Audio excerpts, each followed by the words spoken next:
Du lundi au vendredi à 8h30 sur BFM TV. Bourdin 2012. Marine Le Pen, Dominique Strauss-Kahn a décidé de démissionner de son poste de directeur général du FMI. C'était attendu? Oui, vous l'attendiez? Bien sûr, mais moi j'ai été étonné que personne ne le demande. Voilà, il aurait évidemment, immédiatement... Vous auriez aimé que le président de la République le demande, par exemple? Oui, j'aurais aimé que le président de la République le demande, mais s'il le demandait, il serait obligé de faire l'examen de conscience pour savoir si il n'est pas coupable d'avoir nommé cet homme à la tête du FMI, en fait politiquement... Que lui aussi est coupable. Pour s'en débarrasser. Mais écoutez, c'est un peu machiavélique. Tous coupables. Monsieur Bourdin, oui. Il est quand même un peu machiavélique de nommer un homme dont on connaît, encore une fois, la réputation, à la tête du FMI pour se débarrasser d'un adversaire politique, au risque, encore une fois, de voir une affaire telle que celle-là éclater et éclabousser notre pays dans le monde entier. Nicolas Sarkozy a pris ce risque-là. Quand je vous dis que tout le monde savait, je ne demande pas à tous ces gens, je ne reproche pas à tous ces gens de ne pas avoir dit. Je leur reproche d'avoir nommé pour Nicolas Sarkozy M. Strauss-Kahn à la tête du FMI et de s'apprêter à soutenir pour les socialistes, les écologistes et probablement d'ailleurs le centre aussi un petit peu, cet homme pour le mener à la magistrature suprême. Voilà, c'est cela que je leur reproche. Bien, Marine Le Pen, à qui profite le crime, entre guillemets? À qui? À vous? Je pense que Nicolas Sarkozy espère que le Sofitel va faire oublier le Fouquet's. Vous pensez? Oui, Est-ce que vous pensez oui. que le Sofitel va faire oublier le Fouquet's écoutez, dans l'esprit des Français? Je ne sais pas. En tout cas, ce que je peux dire aux Français, c'est que, en ce qui me concerne, c'est ni Sofitel ni Fouquet's. Enfin, Nicolas Sarkozy dit au moins on verra où est la morale. Dans quel camp est la morale? C'est bien ce que je vous dis. Il espère que le Sofitel va faire oublier le Fouquet's. Il espère que face... C'est une chance, mais sincèrement, c'est une chance pour lui? Il espère que face à la gravité des faits qui sont reprochés à Dominique Strauss-Kahn, il va apparaître comme un homme raisonnable. Mais Nicolas Sarkozy n'est pas un homme raisonnable. Et il a surtout un bilan dont il va falloir qu'il s'explique. On aura l'occasion d'en reparler, évidemment, Marine Le Pen. Bien. Mais est-ce que c'est franchement, sur un plan purement politique, n'est-ce pas une chance pour vous, ce qui se passe? Non, je ne conçois pas comme ça. Je dis ça d'une manière cynique, malheureusement cynique. Oui, c'est cynique. On n'est peut-être pas encore... Ne me dites pas qu'un responsable politique ne fait pas preuve de cynisme. On n'est encore peut-être pas dans le temps, très objectivement, vous y avez pensé. De cela. Non, parce que je vais vous dire très honnêtement, moi, je pensais que Dominique Strauss-Kahn, au-delà de sa pathologie, représentait tout ce que je combattais en politique et tout ce que je continue à combattre. Mais je suis absolument sûr que quelqu'un d'autre prendra son costume. Monsieur Hollande est très proche des positions politiques de Monsieur Strauss-Kahn, ultralibéral, mondialiste, mais attendez, là, et Madame Aubry aussi. Donc ça, non mais je veux dire, oui, mais vous êtes en train de me parler du successeur. Est-ce que ça va penser? Non. Est-ce que vous pensez? Non, c'est pas la question que je vous pose. Est-ce que vous pensez que cette affaire pourrait amener vers vous de nouveaux électeurs? Franchement, sincèrement. Monsieur, je ne sais pas. Ce que j'aimerais, c'est que cette affaire serve à ouvrir les yeux des Français sur la manière dont fonctionne notre pays, tout de même, et sur une élite qui vit dans une sorte d'impunité, qui se permet beaucoup de choses qu'elle interdit en règle générale aux autres. Bien. Sur cette fracture qui existe entre le peuple et ceux qui aujourd'hui les gouvernent, sur le cynisme, sur l'ambition, sur le machiavélisme dont je vous parlais, et qui, à mon avis, sont exclusifs de la sincérité politique. Est-ce que vous avez déjeuné avec Thierry Mariani? C'est vrai ou c'est faux ce que dit le Canard enchaîné hier, non, c'est totalement récemment, faux. dans le 8e arrondissement de Paris? Non, c'est faux. J'étais dans ce restaurant ce jour-là, mais avec 6 de vos confrères. Oui, j'ai 6 témoins. Bon, vous avez 6 témoins. Très bien. Le pouvoir d'achat. Même si ce ne serait pas un délit, éventuellement, de déjeuner avec M. Mariani. Mais... Bien. Non, parce qu'on a évoqué déjà peut-être un peu le canard enchaîné dit des sottises aussi.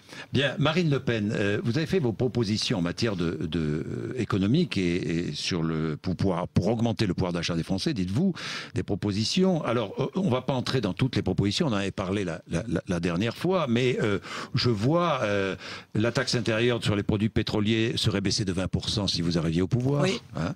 Je vois toute idée de taxe carbone rejetée. Non, monsieur Bourdin, excusez-moi, je ne vais pas vous contredire, mais la question c'était comment est-ce qu'on réagit immédiatement à la montée insupportable du prix du pétrole à la pompe. Eh bien, j'avais proposé tout de suite la baisse de 20% de la PIPP, contrebalancée par une surtaxation des profits des grandes entreprises pétrolières et gazières. On m'a répondu n'importe quoi, comme d'habitude. De toute façon, chaque fois que je dis quelque chose, on dit mais c'est n'importe quoi, c'est ridicule. C'est pas si ridicule que ça, puisque c'est exactement ce qu'a fait le gouvernement en Grande-Bretagne. Mais eux, ils l'ont fait. Parce que aujourd'hui, la situation des automobilistes... Il y a une taxe d'1,5% non, mais sur... la situation des automobilistes est insupportable. Taxe supplémentaire la situation des Français qui travaillent, qui ont besoin de leur voiture, est insupportable. C'est d'ailleurs les seuls sur lesquels on tape. Parce que ceux-là, il n'y a pas de problème. C'est moins difficile, objectivement, d'aller taper... la taxe est d'1,5% sur les compagnies pétrolières. C'est moins difficile d'aller taper sur les automobilistes qui sont des bonnes vaches à lait, bien disciplinées, que d'aller chercher les voyous dans les banlieues. Ça, je comprends tout à fait. Je fais juste une parenthèse. Les radars, les avertisseurs de radars que l'on interdit. C'est ça, on fabrique des délinquants, on n'en a déjà pas assez. Les panneaux que l'on démonte. Mais écoutez, tout ça Vous êtes favorable à Mais je suis absolument contre cela. Je trouve que la manière dont les automobilistes sont poursuivis, dont on veut créer, encore une fois, des délinquants virtuels, alors qu'il existe déjà des centaines de milliers de délinquants réels contre lesquels on ne fait rien, est scandaleux.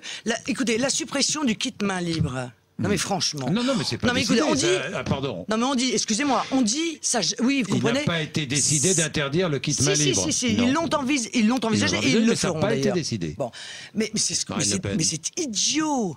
Écoutez, mais non, mais ça n'a pas été décidé. Non, mais ça n'a pas été décidé, ça a fait partie des propositions qui ont été faites. Avancées, oui. Bon, le fait de supprimer les panneaux, ça veut donc dire que les panneaux, ils ont une utilité, puisque justement, ils poussent les automobilistes à la prudence, au contraire. Non, ce qu'on veut, c'est les faire tomber. Ce qu'on veut, c'est récupérer de l'argent.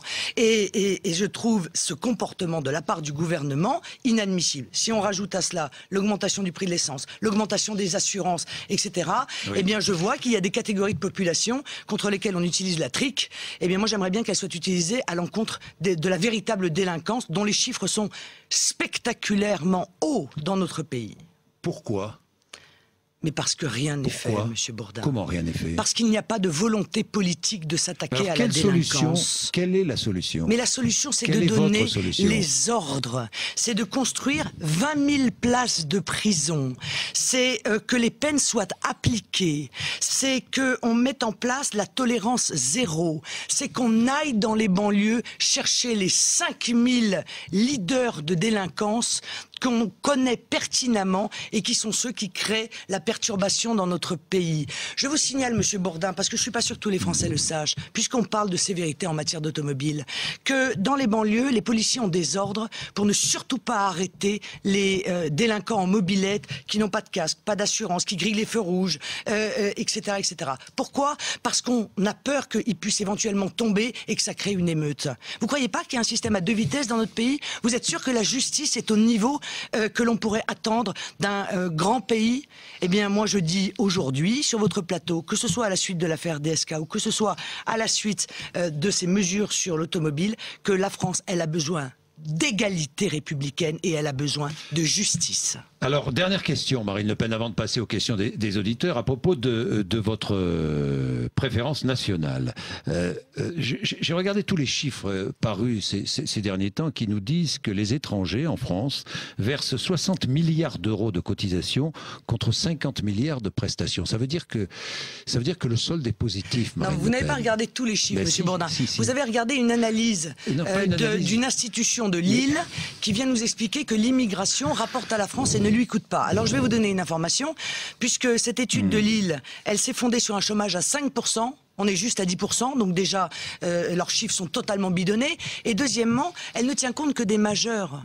Or, il y a des mineurs Et les mineurs, l'école est gratuite, les soins sont gratuits, le logement social.